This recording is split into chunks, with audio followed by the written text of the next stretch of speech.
दोस्तों, हरियाणा की history Indus valley civilisation तक ट्रेस की जा सकती है। हरियाणा के हिसार डिस्ट्रिक्ट में स्थित राखीगढ़ी और फतेहाबाद में स्थित भिराना 9000 ईयर से भी ज्यादा पुराने इंडस वैली सिविलाइजेशन साइट्स हैं, जहां कई हिस्टोरिकल एविडेंस मिले हैं।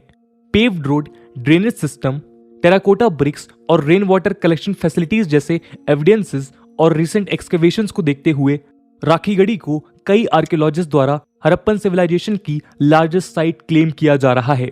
आगे चलकर वैदिक एरा के दौरान हरियाणा कुरु किंगडम का हिस्सा हुआ करता था, जो उस समय में महान महाजनपदों में से एक था। हरियाणा के कुरुक्षेत्र में ही पांडवों और कौरवों के बीच महाभारत का युद्ध हुआ था। यदि मेडिवल टाइम्स की बात की जाए तो हरियाणा समेत नदन इंडिया में 7th सेंचुरी के अराउंड पुष्याभूति डायनेस्टी का रूल हुआ करता था, जिसकी कैपिटल हरियाणा स्थित थानीसर हुआ करती थी। सम्राट हर्षा को पुष्याभूति डायनेस्टी का सबसे महान राजा माना जाता है। 10th सेंचुरी के अराउंड हरियाणा ने तोमर डायनेस्टी का शासन देखा, जिनमें अनंगपाल तोमर सबसे महान राजा हुए। आगे चलकर हरियाणा में तिमूर का इन्वेजन हुआ। 1398 में हुए इस इन्वेजन में सिरसा, फतेहाबाद, कैथन और पानीपत जैसे शहरों को तबाह किया। तिमूर के इन्वेजन के दौरान हरियाणा में हजारों लोगों की जानें गईं और उन्हें लूटा गया। तिमूर इन्वेजन को जाटों और अहीरों द्वारा रेजिस्ट किया गया, लेकिन ये कोशिश नाकामयाब रही। मुगल साम्राज्य के दौरान भी हरियाणा एक स्ट्रेटेजिक लोकेशन बना रहा। हरियाणा के पानीपत ने इंडियन इतिहास के कुछ डिसिसिव बैटल्स देखे।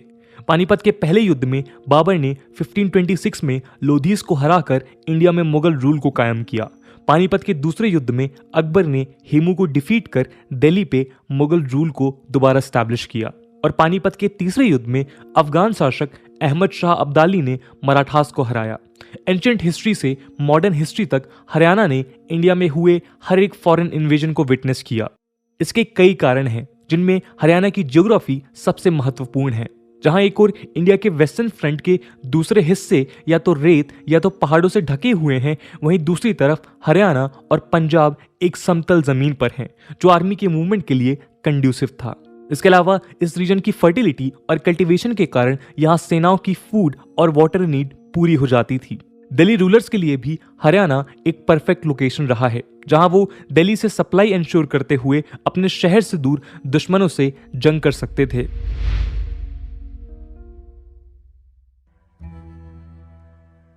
दोस्तों, इंडिपेंडेंस के बाद पंजाब रीऑर्गेनाइजेशन के तहत 1 नवंबर 1966 के दिन हरियाणा सेपरेट स्टेट के तौर पे एग्जिस्टेंस में आया। इस सेपरेशन को अंजाम देने के लिए इंडियन गवर्नमेंट ने शाह कमीशन को सेटअप किया था, जो पंजाब स्टेट से लैंग्वेज के बेसिस पर हरियाणा को अलग करने वाली थी।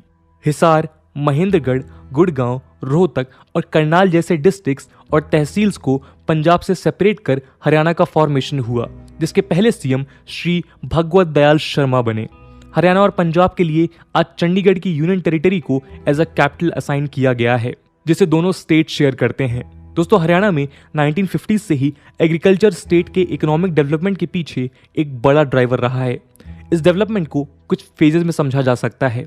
पहले फेज में 1951 से 1966 के बीच पॉपुलेशन प्रेशर बढ़ने के कारण हरियाणा ने नेट सोन एरिया का स्लो एक्सपेंशन देखा। Extensive cultivation, wide spread irrigation और पब्लिक पार्टिसिपेशन ने फूड रिक्वायरमेंट फुलफिल करने के लिए 1950 से 1960 के बीच net sown area 3 million hectare से बढ़ाकर 3.4 मिलियन हेक्टेयर्स किया।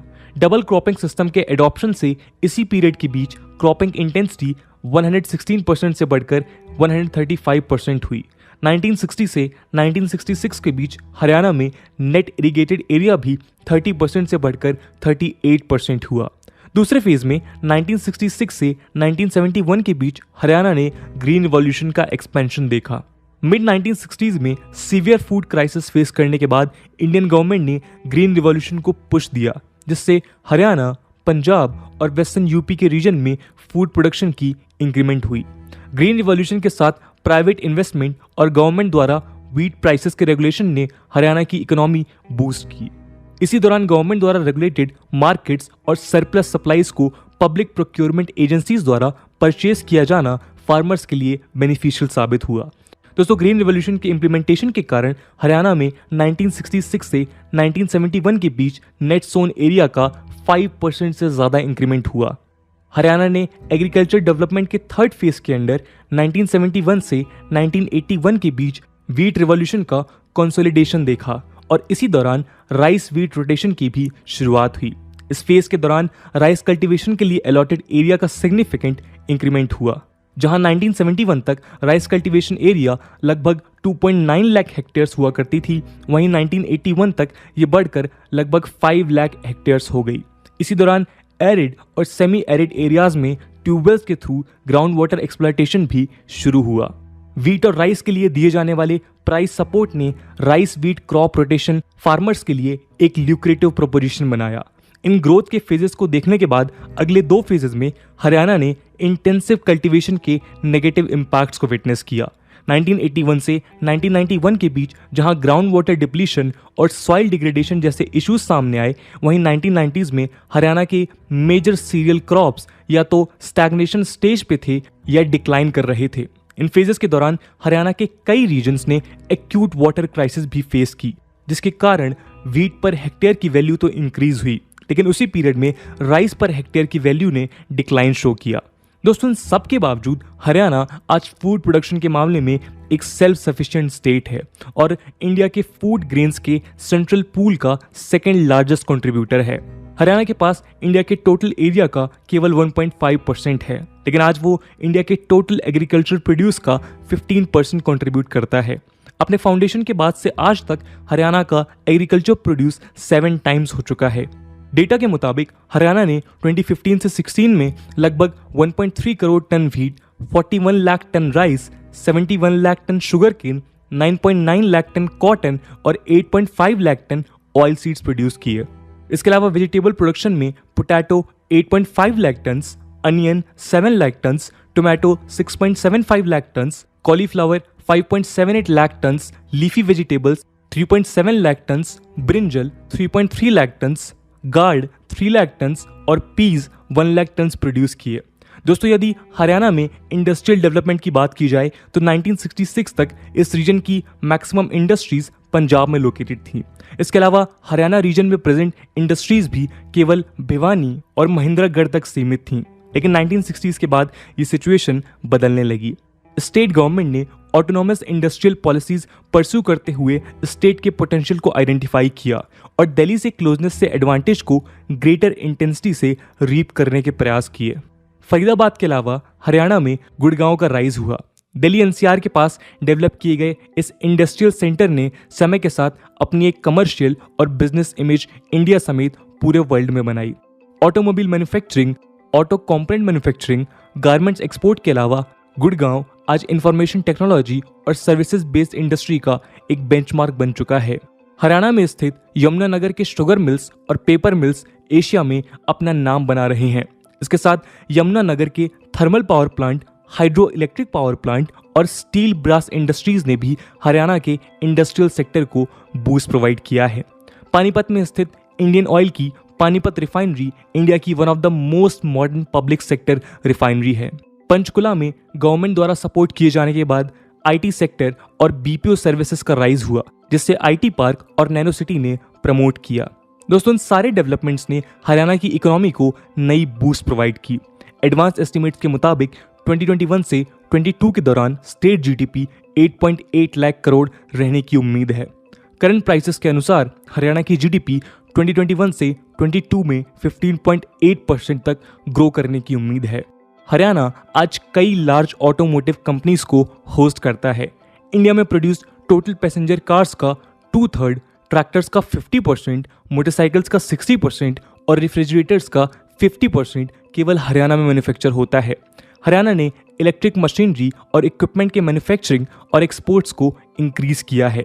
गवर्नमेंट सोर्सेज के अनुसार हरियाणा ने लास्ट ईयर $325.36 मिलियन के इलेक्ट्रिकल और कंपोनेंट एक्सपोर्ट किए थे।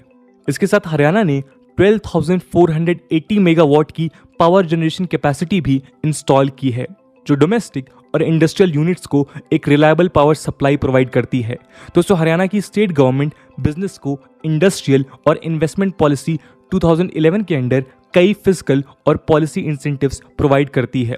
इसके अलावा हरियाणा ने आईटी और टूरिज्म के लिए कई सेक्टर स्पेसिफिक पॉलिसीज भी प्रमोट किए हैं। Haryana state industrial and infrastructure development corporation limited यानी कि HSIIDC आज स्टेट की प्रीमियर इंडस्ट्रियल प्रमोशन और इन्वेस्टमेंट फैसिलिटेशन एजेंसी है, जो हरियाणा में इन्वेस्ट करने वाले एंटरप्रेन्योर्स को रिलायबल और एफिशिएंट फैसिलिटीज प्रोवाइड करती है। Department for promotion of industry and internal trade यानी कि DPIIT के अनुसार हरियाणा ने लास्ट फाइनेंशियल ईयर के दौरान $1.7 बिलियन की FDI इनफ्लो विटनेस की। दोस्तों, इन डेवलपमेंट्स के आंकड़ों के बावजूद हरियाणा आज कई इश्यूज फेस कर रहा है। गवर्नमेंट डेटा के अनुसार हरियाणा आज भी वर्स्ट सेक्स रेशियो और चाइल्ड सेक्स रेशियो से जूझ रहा है। स्टेट एवरेज के अनुसार हरियाणा में 1000 बॉयज में 906 गर्ल्स का जन्म हुआ है, जो पिछले कुछ सालों में लोवेस्ट है।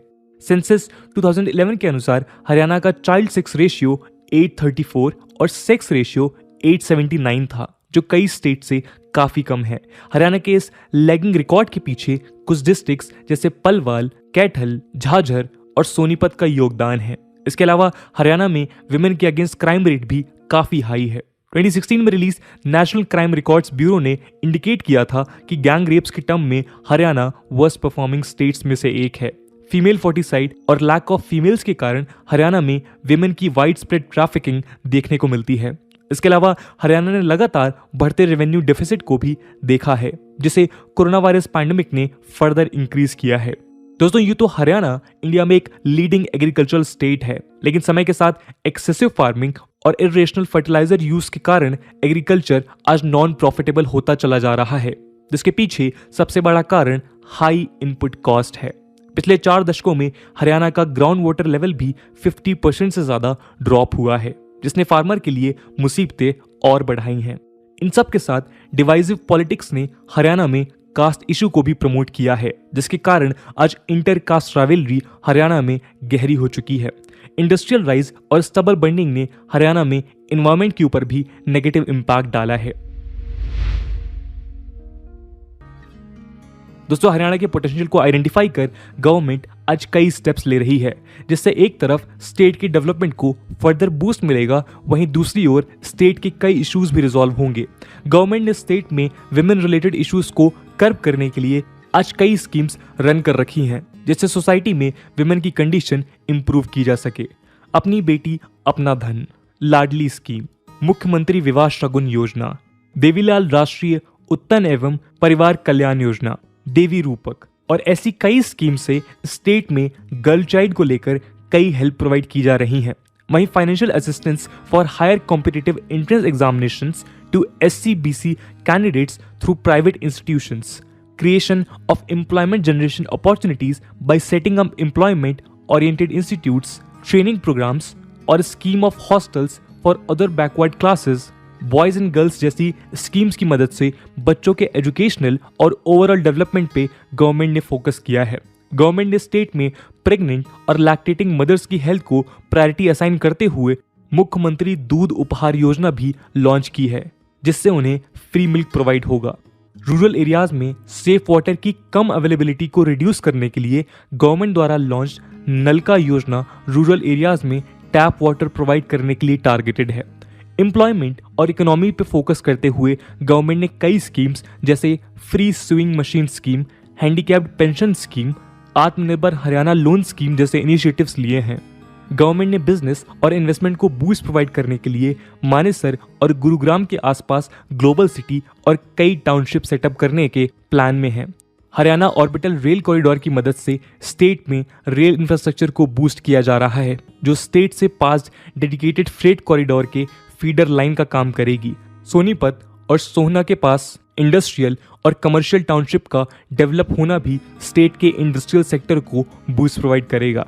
स्टेट की पोटेंशियल और नीड्स को समझते हुए स्टेट में नेशनल हाईवेज के डेवलपमेंट पे भी फोकस किया जा रहा है। ईस्ट वेस्ट एक्सप्रेसवे समेत ऐसे कई प्रोजेक्ट आज स्टेट में NHAI द्वारा प्लान और एग्जीक्यूट किए जा रहे हैं, जो हरियाणा के मल्टीपल लोकेशंस के बीच इजी कनेक्टिविटी प्रोवाइड करेंगे।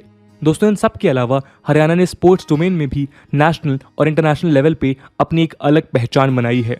हरियाणा के स्पोर्ट्स पर्सन ने हर एक डोमेन में सारे प्लेटफॉर्म्स पे हरियाणा का नाम रोशन किया है। कपिल देव से लेकर नीरज चोपड़ा तक ने हरियाणा समेत पूरे भारत का दुनिया में सर ऊंचा करवाया है। स्टेट के इस पोटेंशियल को टैप करने के लिए गवर्नमेंट कई इनिशिएटिव्स ले रही है। 2006 से ही गवर्नमेंट द्वारा लॉन्च्ड फॉर्मल स्पोर्ट्स पॉलिसी के तहत कई इनिशिएटिव्स लिए गए हैं, जिसमें objective, action plan, roles, responsibilities etcetera शामिल है। गवर्नमेंट ने स्पोर्ट्स को सपोर्ट करने के लिए इंफ्रास्ट्रक्चर की नीड को समझते हुए कई स्पोर्ट्स नर्सरीज का सेटअप किया है, जहां फ्री हॉस्टल्स, गेम्स किट और ट्रेनिंग प्रोवाइड की जाती है। ब्लॉक लेवल से लेकर डिस्ट्रिक्ट लेवल तक स्टेडियम्स के सेटअप ने भी हरियाणा में स्पोर्ट्स को बूस्ट प्रोवाइड किया है। वैसे प्लेयर्स जो इंटरनेशनल इवेंट्स में मेडल विन करते हैं, स्टेट गवर्नमेंट द्वारा दिए जाने वाले कैश प्राइजेस और दूसरे इंसेंटिव्स ने सपोर्ट प्रोवाइड किया है। परफॉर्मिंग प्लेयर के लिए गवर्नमेंट जॉब्स भी हरियाणा में स्पोर्ट्स को अट्रैक्टिव बनाने का काम करती हैं। तो दोस्तों, ये थी कहानी हरियाणा की, जिसने 1966 में अपने फॉर्मेशन के बाद से लेकर आज तक ये अनोखा सफर तय किया है। एक ऐसा स्टेट जो प्रीडोमिनेंटली एग्रीकल्चर बेस्ड था, उसका इंडस्ट्री और आईटी सेक्टर में लीड करना आज सारे इंडिया के लिए एग्जाम्पल सर्व करता है। दोस्तों, हरियाणा की इस कहानी में आपको सबसे आकर्षक बात कौन सी लगी और आपके हिसाब से हरियाणा को अभी कौन से सेक्टर में और काम करने की जरूरत है?